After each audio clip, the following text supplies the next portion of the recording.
At the outset, on behalf of Abbott Healthcare, I would like to extend my warm welcome to all distinguished advisory board members. Thrombolysis and mechanical reperfusion, the gap is less than 1 hour, then we should go for, this primary PTCA. If one cannot go for primary PTCA, in that context we can think of thrombolysis if the delay supposes to be more than 1 hour. Then we have some guideline for the physicians, After 12 hours, if we thrombolyze the patient, it increases the incidence of mechanical complications like MR, like VSD and free rupture of the cardiac wall. So, whether this will be acceptable that I let it to the August gathering, that with hemodynamic compromise. Rather, it should be with ongoing ischemia. Approach, we have mentioned that the gap should be preferably less than 6 hours. But there should be a gap also after which it should be done. Say 2 to 3 hours or something like that. So preferably it's between 3 to 6 hours and the evidence is between 3 to 24 hours post-thrombolysis, pharmacoinvasive approach. Though history we showed that, within 2 hours, thrombolysis out of hospital, pre-hospital thrombolysis, PHT as it is called, was better and the mortality was as low as 1.7% with PHT in comparison to 5% with primary angioplasty. However, the CAPTIM data was not accepted by the American Medical Association because of some technical faults as per the AMA. But it showed that they were a very efficient group of people with trans-telephonic, ECG transmission to the base hospital. And the nurses and brothers and other paramedical staff were extremely competent. They could read the arrhythmias, they could shock the patient, they could deal with the arrhythmias, they could deal with some bleeding problems. So this sort of highly technical staff, whether it will be possible or not, in our country, these are active considerations. No, a simple question.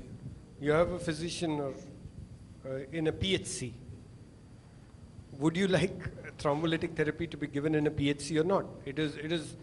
That is our the way our healthcare delivery in the country is. So we actually have to enable them to do it, and that has to come through education. A smaller hospital can play a crucial role by administering thrombolytic agent to these patients at the time of FMC with agents like third generation thrombolytics, which are characterized by the ease of administration and lack of anaphylactic reaction. The patient thus gets enough time to move a catheter facility in next 24 hours. Between 3 to 24 hours. As far as I am concerned, after using streptokinase, all the patients should not be given heparin because the bleeding risk is high with streptokinase. Since streptokinase is still used in our country, we need to highlight the problems that if you are using streptokinase, which you should not, but in case you are using, then care with the heparin, care with not sending the patient for immediate procedures after that, no use of new. Given streptokinase to a person and patient's completely stable, and you given retiplase to a patient is completely stable. The retiplase guy you can take after 3-4 hours. The streptokinase guy you probably should not take up till 12-24 hours. But I think we need to put a warning that post streptokinase bleeding and complication rates are more.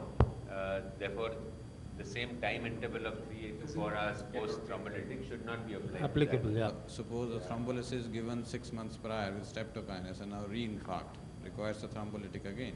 I think there is no mention that streptokinase is antigenic, so we can't give beyond a window a repeat streptokinase.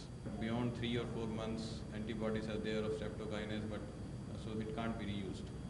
Affinity. Affinity is +1 in retiplase and +4 in tenecteplase.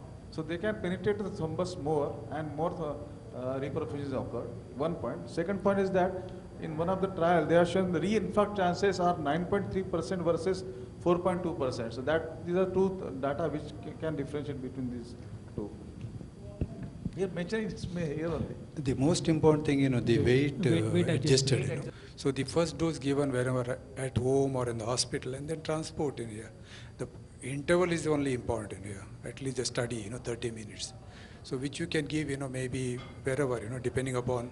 So if it comes to ambulance only, if you're talking about a pre-hospital, that FMC to DOT to balloon time should be less than 90 minutes as per the international recommendations, and the DOT to needle time and DOT to balloon time shouldn't exceed DOT to needle time by more than 1 hour. That's more important, you know.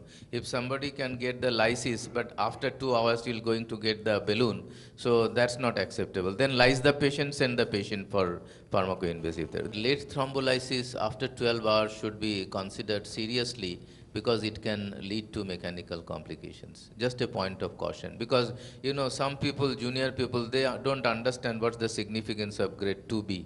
Grade 2B means it's a negative indication. B on a class of evidence is B. 2B means not much of evidence, not much of acceptance, no randomized trial data. So, you know, the hemodynamic compromise. The TIMI 3 flow following thrombolytics. Number one, streptokinase, it is 32%. 63% with tenecteplase, same thing, 63%, 64% with retiplase. And TIMI2 flow is 80 to 82% with tenecteplase and retiplase at 90 minutes. And with streptokinase, it is only 50%. They are fibrin specific, but the fibrin binding is less, about 1/3 of the other two molecules. That's the advantage of this molecule. Let me thank each panel member who took time on this Sunday and made all through for this fantastic discussion what we had